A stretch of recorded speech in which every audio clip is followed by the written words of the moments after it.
ಕಳೆದ 5 ವರ್ಷದಲ್ಲಿ ಅದಕ್ಕೆ ತುಂಬ ಒಂದು ರೀತಿಯ ಆ ಇಮೇಜ್ಗೆ ಒಂದು ಮಸಿ ಬಳಿತು ಅಂತ ನನಗೆ ಅನಿಸುತ್ತೆ. ಅದೊಂದು ಬಹುಶಃ ಜನರಿಗೆ ಅದು ಇಷ್ಟ ಆಗಿಲ್ಲ. ಯಾಕೆಂದರೆ ಮಿಸ್ಟರ್ ಕ್ಲೀನ್ ಅಂತ ಹೇಳ್ಕೊಂಡವರು ಬೇರೆ ಥರದ ಅವ್ಯವಹಾರಗಳಲ್ಲಿ ಅವರು ಇಂಡಲ್ಜ್ ಆಗಿದ್ದಾರೋ ಏನೋ. ಮತ್ತು ಆ ಶೀಶ್ ಮಹಲ್ ಅಂತ BJP ನಾಯಕರು ಏನು ಅವರ ಒಂದು ಆಗಿನ ಅಧಿಕೃತ ನಿವಾಸದ ಮೇಲೆ ಏನು ಹಣವನ್ನು ಖರ್ಚು ಮಾಡಿದರು, ನವೀಕರಣ ಮಾಡಿದರು, ಅದ್ರ ಬಗ್ಗೆ ಕೂಡ ಅನೇಕ ವ್ಯಾಖ್ಯಾನಗಳು ನಡೀತು. ಆಪಾದನೆಗಳ ಸುರಿಮಳೆ ಆಯಿತು.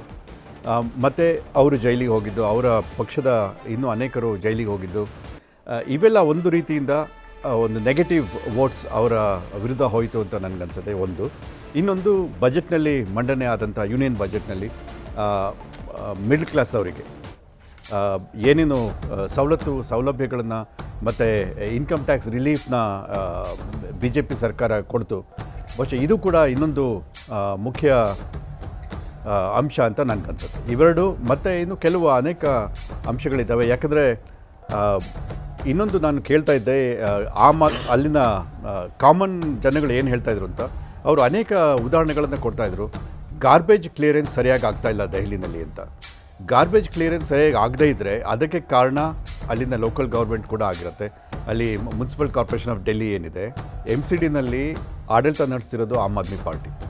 ಸೊ 250ರಲ್ಲಿ 134 ಸೀಟ್ಗಳನ್ನು ಐ ಥಿಂಕ್ 2022ರಲ್ಲಿ ನಡೀತು ಆ ಎಲೆಕ್ಷನ್ ಅಂತ ನನಗನ್ಸುತ್ತೆ. ಅಲ್ಲಿ ಆಮ್ ಆದ್ಮಿ ಪಾರ್ಟಿನೇ ಜಯ ಗಳಿಸಿತ್ತು. ಸೊ ಲೋಕಲ್ ಲೆವೆಲಲ್ಲಿ ಆಮ್ ಆದ್ಮಿ ಪಾರ್ಟಿನೇ ಅಲ್ಲಿ ಅಧಿಕಾರ ನಡೆಸ್ತಾ ಇರೋದು. ನೀವು ಗಾರ್ಬೇಜ್ ಕ್ಲಿಯರೆನ್ಸ್ ಆಗಿಲ್ಲ ಅಂದರೆ ಹೊಣೆಗಾರಿಕೆ ಅವರದ್ದೇ ಆಗಿರುತ್ತೆ. ಸೊ ಇದು ಲೋಕಲ್ ಲೆವೆಲಲ್ಲಿ ಬಹುಶಃ ಇದು ಕೂಡ ಒಂದು ಅಂಶ ಆಗಿದೆ ಅವರ ಬಹುಶಃ ಸೋಲಿಗೆ ಅಂತ ನನಗೆ ಅನಿಸುತ್ತೆ. ಸೊ ಈ ಥರ ಅನೇಕ ಕಾರಣಗಳು. ಮತ್ತು ಮಹಿಳೆಯರು ಈ ಬಾರಿ ಕೈ ಬಿಟ್ಟಿದ್ದಾರೆ ಬಹುಶಃ ಆಮ್ ಆದ್ಮಿ ಪಾರ್ಟಿನ. ಅನೇಕ ಮಂದಿ ಪುರುಷರು ಕೂಡ, ಬಿಕಾಸ್ ಮಿಡ್ಲ್ ಕ್ಲಾಸ್ ಪುರುಷರು ಯಾವಾಗ BJP ಈ ಯೂನಿಯನ್ ಬಜೆಟ್ನಲ್ಲಿ ಅನೌನ್ಸ್ಮೆಂಟ್ಗಳನ್ನು ಮಾಡ್ತು, ಬಹುಶಃ ಒಲವು ಆ ಕಡೆ ಹೋಗಿಬಿಟ್ಟು ಆಮ್ ಆದ್ಮಿ ಪಾರ್ಟಿಗೆ ಕೈ ಬಿಟ್ಟಿರ್ಬೋದು ಅಂತ ನನಗನ್ಸುತ್ತೆ. ಲೋಹಿತ್ ಅವರೇ, ಏನಾಗಿದೆ ಅಂತ? ಚುನಾವಣೆಯ ರಿಸಲ್ಟ್ ಫಲಿತಾಂಶಗಳನ್ನ ಯಾವತ್ತೂ ನಾವು ಒಪ್ಪಲೇಬೇಕಾಗತ್ತೆ. ಇನ್ನೂ ನಡೀತಾ ಇದೆ, ಇದು ಫೈನಲ್ಲು ಅಂತಲ್ಲ. ಹಾಗಂತೇಳಿ ದೊಡ್ಡ ಬದಲಾವಣೆ ಆಗುತ್ತೆ ಅನ್ನೋದು ಅಂತಲ್ಲ, ಅಥವಾ ಬದಲಾವಣೆ ಆಗ್ಬೋದು. ಆದರೆ ಜನರ ಒಂದು ನಿರೀಕ್ಷಣೆಯನ್ನು ತಲುಪಿದಂಥ ಆಮ್ ಆದ್ಮಿ ಪಾರ್ಟಿ ಎರಡು ವರ್ಷದಲ್ಲೂ ಕೂಡ ಕಂಟಿನ್ಯೂಸ್ ಆಗಿ 63 ಸೀಟ್ಸನ್ನು ಸ್ವೀಪ್ ಮಾಡಿದಂಥ ಆಮ್ ಆದ್ಮಿ ಪಾರ್ಟಿ ಇವತ್ತು 23-24ನಲ್ಲಿ ಲೀಡ್ ತೋರಿಸ್ತಾ ಇದೆ ಅಂದಾಗ, ಮತ್ತು BJP 46 ತನಕ ಆಗಲಿ ಲೀಡ್ ಬರ್ತಿದೆ ಅಂತ ಹೇಳಿದಾಗ, ಎಲ್ಲೋ ಒಂದು ಕಡೆ ಜನರ ಒಂದು ನಂಬಿಕೆಯನ್ನು BJPಯವರು ಗಳಿಸ್ತಾ ಇದ್ದಾರಾ, ಅಥವಾ BJPಯವರ ನಂಬಿಕೆಯನ್ನು BJP ನಂಬಿಕೆ ಜನರಿಗೆ ಏನಾದರೂ ಒತ್ತಡದಿಂದ ಕೊಡ್ತಾ ಇದ್ದಾರೆ ಅನ್ನೋದು ಕೂಡ ನೋಡಬೇಕಾಗತ್ತೆ. ಒತ್ತಡ ಅಂದರೆ ಏನು? ಯಾವುದೇ ರೀತಿಯಾದ ಆಮಿಷಗಳನ್ನು ಕೊಟ್ಟಿಲ್ಲ ಅಂತ BJPಯವರು ಹೇಳ್ಕೊಂಡ್ಬರ್ತಾ ಇದ್ದಾರೆ. ಚುನಾವಣೆ ಸಂದರ್ಭದಲ್ಲಿ ನಡೆದಂಥ ಒಂದು ಏನೇನು ವ್ಯತ್ಯಾಸಗಳಾಗ್ತದವೋ, ಎಷ್ಟು FIRಗಳಿದ್ದಾವೋ, this is a data. Aam ಆದ್ಮಿಯವರ ವಿರುದ್ಧ ಎಷ್ಟೆಷ್ಟು FIRಗಳಾಗಿದ್ದಾವೆ ಬರೀ 20 ದಿನದಲ್ಲಿ. ಡೆಲ್ಲಿಯಲ್ಲಿ 20 ದಿನ ಚುನಾವಣೆಯ ಕ್ಯಾನ್ವಸ್ನಲ್ಲಿ ಯಾರ್ಯಾರು ಯಾವ ಸ್ಟೇಷನ್ಗಳಲ್ಲಿ ಕಾರ್ಯಕರ್ತಗಳನ್ನ ಕರ್ಕೊಂಡು ಹೋಗಿ ಅರೆಸ್ಟ್ ಮಾಡಿ ಕೂರಿಸಿರ್ತಾರೋ, ಇಲ್ಲಿಗಲಾಗಿ ಕೂರಿಸಿರ್ತಾರೋ, ಇವೆಲ್ಲವೂ ಕೂಡ ಕೌಂಟ್ ಆಗ್ತದೆ. ಅಂದರೆ BJPಗೆ ಚುನಾವಣೆಯನ್ನು ಗೆಲ್ಲುವಂಥ ಆ ಒಂದು ಏನು ಹೇಳ್ತೀವಿ ತಂತ್ರಗಾರಿಕೆ ಅಂತ ಏನು ಕರಿತೀವಿ, ಅಥವಾ ಒಂದು ನೇರವಾಗಿ ಯುದ್ಧ ಮಾಡಲಂದ್ರೂ ಕೂಡ ಹಿಂಭಾಗಿಂದ ಬರುವಂಥದ್ದು ಏನಿದೆಯೋ ಅವೆಲ್ಲವೂ ಕೂಡ ಚೆನ್ನಾಗಿ ಕಲ್ತಿದೆ. ಇವಾಗ ನೋಡಿ, BJPಲಿರೋ ಕೂಡ ಕ್ಯಾಂಡಿಡೇಟ್ಸ್ಗಳು ಕೂಡ ಯಾರು ಕೂಡ ಅವ್ರು ಸೃಷ್ಟಿ ಮಾಡಿದವ್ರಂಥವ್ರಲ್ಲ. ನಾವು ಹೇಳಿದಂಗೆ ಆಮ್ ಆದ್ಮಿಯವರು 2 ಕ್ಯಾಂಡಿಡೇಟ್ಗಳಿದ್ದಾರೆ, ಅಲ್ಲಿ ಹೋಗಿ ಸೇರ್ಕೊಂಡಿರುವಂಥವ್ರು. 8 ಜನ MLAಗಳು ಕೂಡ ಹೋಗಿ ಕಾನ್ಸ್ಟಿಟ್ಯೂನ್ಸಿಲಿ ಆಮ್ ಆದ್ಮಿಯನ್ನು ಬಿಟ್ಟು ಅಲ್ಲೋಗಿ ಕೆಲಸ ಮಾಡಿದ್ದಾರೆ. 8 ಜನ ಬಿಟ್ಟು ಹೋಗಿದ್ದಾರೆ ಅಲ್ವಾ, ತಪ್ಪೇನು ಅಂತ ಹೇಳ್ಬೋದು ತಾವು. ಆದರೆ 8 ಜನಕ್ಕೆ ಸೀಟು ನಿರಾಕರಿಸಿದಾಗ ರಾಜಕೀಯದಲ್ಲಿ ಹೋಗಿ ಅಲ್ಲಿ ನಿಂತ್ಕೊಳ್ಳುವಂಥದ್ದು ಇದ್ದೇ ಇರುತ್ತೆ. ಸೊ ಹೀಗಾಗಿ BJPಯವರು ಎಲ್ಲ ರೀತಿಯಾಗಿ ಒತ್ತಡಗಳನ್ನು ಕೊಟ್ಟಿದ್ದಾರೆ. ಮುಸ್ಲಿಮರು ಆಪ್ರನ್ ಕೈ ಬಿಟ್ರ ಈ ಸಲ ಹಾಗಾದ್ರೆ ಇಟ್ಟಿರ್ಬೋದು.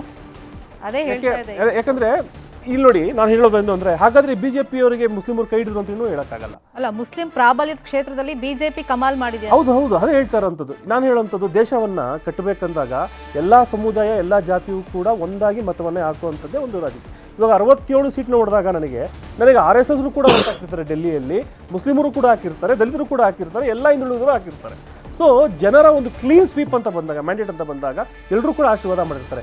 ಈ ಥರ ಒಂದು ಡಿವೈಡ್ ಆದಾಗ ನೀವು ಹೇಳಿದಾಗೆ ಹಣಕ್ಕೆ ಡಿವೈಡ್ ಆಗಿರ್ಬೋದು, ಜಾತಿ ಮತ್ತು ಧರ್ಮದಲ್ಲಿ ಡಿವೈಡ್ ಆಗಿರ್ಬೋದು, it is not a clean sweep. ನೋಡಿ, ಲಾಸ್ಟ್ ಟೈಮು ಮೊದಲನೇ ಬಾರಿ 93ರಲ್ಲಿ 3 ಜನ ಚೀಫ್ ಮಿನಿಸ್ಟರ್ನ ಚೇಂಜ್ ಮಾಡ್ತಾರೆ BJPಯವರು. ಲಾಸ್ಟ್ ಸಲ ಸುಷ್ಮಾ ಸ್ವರಾಜ್ ಅವರು 1 ತಿಂಗಳು 2 ತಿಂಗಳು ಮಾತ್ರ ಅವರು ಇದು ಮಾಡ್ತಾರೆ. ಅದಾದ ನಂತರ ಇಲ್ಲಿವರೆಗೂ ಇಲ್ಲ. ಹಾಗಾದರೆ ಅವರ ನಂಬಿಕೆಯನ್ನು ಈಗ ಸಡನ್ನಾಗಿ ಗೆಲ್ಲಿಸ್ಕೊಳ್ಳೋಂಥದ್ದೇನು ಅಂದರೆ 2 ಬಾರಿ ಚುನಾವಣೆಯಲ್ಲಿ 63 ಡೆಲ್ಲಿಯಲ್ಲಿ ಅಷ್ಟು ಸೀಟ್ಸ್ಗಳನ್ನ ಗೆದ್ದಂಥ ಉದಾಹರಣೆ ಯಾವ ರಾಜಕೀಯ ಪಕ್ಷವನ್ನು ಕೊಟ್ಟಿಲ್ಲ. ಅದು ಆಮ್ ಆದ್ಮಿ ಮಾತ್ರ ಕೊಡುತ್ತೆ. ಅದು ಈ ಬಾರಿ ಈಗ ಸಡನ್ನಾಗಿ 24-23 ಅಂತ ಹೇಳಿದಾಗ ಇದು ಖಂಡಿತವಾಗ್ಲೂ ಯೋಚನೆ ಮಾಡುವಂಥ ವಿಷಯವೇ. ಹಾಗಂತೇಳಿ ನಾನು ಬೇರೆ ರೀತಿ ಅಲಿಗೇಷನ್ ಮಾಡೋಕ್ಕೆ ಹೋಗಲ್ಲ. ಅಂದರೆ EVM ಇರ್ಬೋದು, ಆ ರೀತಿ no, that is all not necessary.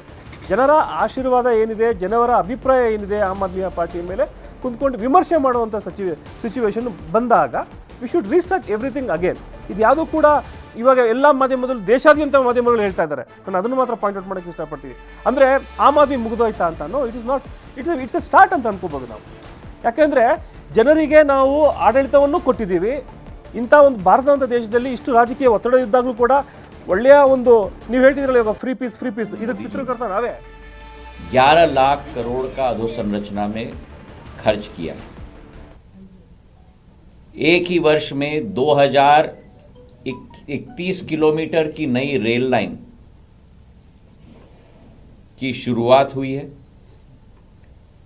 नवंबर तक, मतलब अभी 4 महीने बाकी हैं गिनती के, दिसंबर, जनवरी, फरवरी और मार्च 17 नए वंदे भारत की शुरुआत हुई।